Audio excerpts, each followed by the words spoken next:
মনে রাখবেন একটা কথা আমরা প্রথম দিন থেকে বলে আসছি, সত্যি সত্যি সত্যি যে ট্রান্সপারেন্সির কথা আমরা প্রথম তুলেছিলাম, যে ট্রান্সপারেন্সির বিষয় নিয়ে আমরা আন্দোলন শুরু করেছিলাম, যে আমাদের যে তদন্ত হবে, বিভাগীয় তদন্ত হোক, সিবিআই তদন্ত হোক, যাই হোক না কেন, সেই তদন্তে যেন একটা ট্রান্সপারেন্সি থাকে। দিনে দুবার ব্যবহার করো স্টপেজ ক্রিম আর নিজেকে রাখো evergreen. Keya Seth aromatherapy stoppage cream, আর খুঁজে পাও নতুন আমিকে।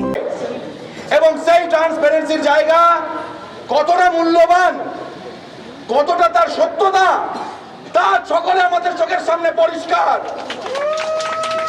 আজ এই সত্যির জায়গা থেকে, এই মনুষ্যত্বের জায়গা থেকে, এই শিরদাঁড়ার জায়গা থেকে সরকার বাধ্য হয়েছে আমাদের দাবিগুলো মেনে নেওয়ার জন্য। তাই আমি বলছি, এখনো সমস্ত দাবি আমাদের মানা হয়নি, অনেক কিছুই এখনো বাকি আছে, অনেক কিছু ওনারা মেনেছেন, তবে মনে রাখতে হবে এখনো কোনো অর্ডার বেরোয়নি। তাই যতক্ষণ না কোনো অর্ডার বেরোচ্ছে আমাদের এই আন্দোলন কিন্তু চলবে, এবং ভুলে গেলে চলবে না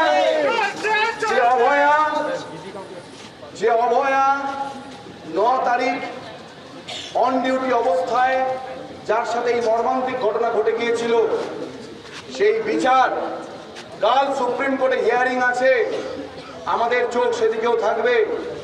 এবং এই আন্দোলন থেকে আমরা জানিয়ে দিতে চাই যে আমরা কিন্তু কোনো আপোষ করতে আসিনি, আমরা বিচার চাই, এবং সেই বিচারের দাবিতে আমাদের এই আন্দোলন, আমাদের এই লড়াই, আমাদের এই সংগ্রাম, শান্তিপূর্ণ আন্দোলন চলছে, চলবে।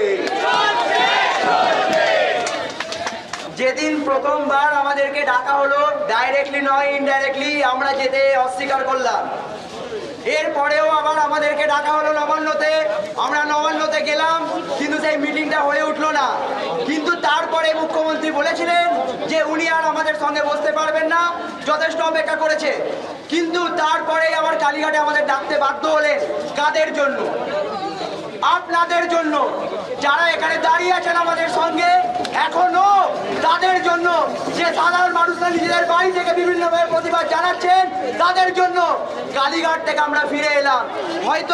হয়তো উনি বুঝেছিলেন যে দুটো অ্যারেস্ট ওই সময় হয়ে গেছে, তারপরে আনকন্ডিশনালি যদি আমরা মিটিংটা করেও ফেলি, হয়তো অনেক সদুত্তরই উনি দিতে পারবেন না। কালীঘাট থেকে ফিরে এলাম, বললেন টাইম ইজ ওভার, তোমরা দেরি করে ফেলেছো। কিন্তু আজকে আবার আমাদের ডাকা হলো। কাদের জন্য? আপনাদের জন্য। আমরা সিট যারা যেরকম বিক্রি করিনি, আপনারা সিট যারা বিক্রি করেননি। আমরা যে সহিষ্ণুতা দেখিয়েছি, আপনারাও ঠিক ততটাই সহিষ্ণুতা দেখিয়েছেন। আজকে আলোচনা প্রসঙ্গে আমি কতগুলো কথা পার্টিকুলারলি বলতে চাই।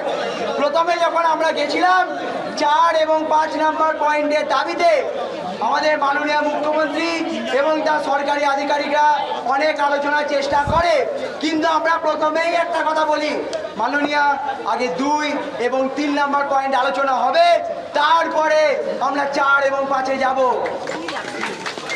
এবং এই 4 এবং 5-এর ক্ষেত্রে বিশেষ করে 4-এর জন্য যে 100 কোটি টাকা বরাদ্দ করার কথা মুখ্যমন্ত্রী বলেছেন, আমরা সেক্ষেত্রেও বলেছি শুধুমাত্র টাকা বরাদ্দ করে, ইনস্ট্রুমেন্ট ডিপ্লয় করে কিচ্ছু হয় না। যে শান্তিপূর্ণ পরিস্থিতিটা দরকার, তার জন্য আমাদের কাছে ফ্রুটফুল প্ল্যান আছে, আমরা আপনাদের সঙ্গে বসতে চাই, সে ব্যাপারে ডিসকাস করতে চাই। এরপরে আমরা 2 আর 3 নম্বর প্ল্যানে প্রথমে কিন্তু উনি ডিএমই এবং ডিএইচএস এর পদত্যাগের কথা বলেছিলেন, অর্থাৎ তাদের ট্রান্সফারের কথা বলেছিলেন, এবং তার সঙ্গে এটাও বলেছিলেন যদি প্রিন্সিপাল সেক্রেটারি হেলথকে যদি আমি সরিয়ে নিই, তাহলে আমাদের স্বাস্থ্য ব্যবস্থা অচল হয়ে যাবে।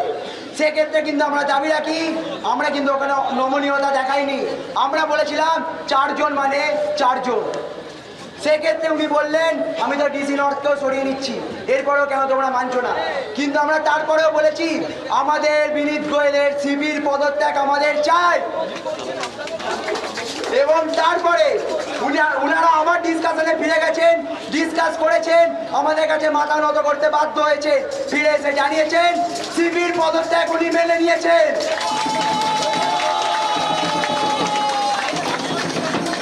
ভবিষ্যতের সিকিউরিটি এবং যে থ্রেড কালচারের জন্য উনি টাস্ক ফোর্স গঠন করতে চেয়েছিলেন এবং আগে অনেক মিটিংয়ের ন্যায় এই কথাই বলেছিলেন আমাদের চিফ সেক্রেটারি আছেন, উনি এই ব্যাপারটা দেখে নেবেন। আমরা বলেছি না, টাস্ক ফোর্স গঠনে আমাদের অনুমোদন নেই, আমাদের ইচ্ছা নেই। আমাদের সঙ্গে আমরা আবার আপনাদের সঙ্গে আমরা আবার বৈঠক করব, আমাদের সুনির্দিষ্ট পরিকল্পনা আছে, আপনাদের সেটা শুনতে হবে এবং তারপরে আপনারা ডিসিশন নেবেন।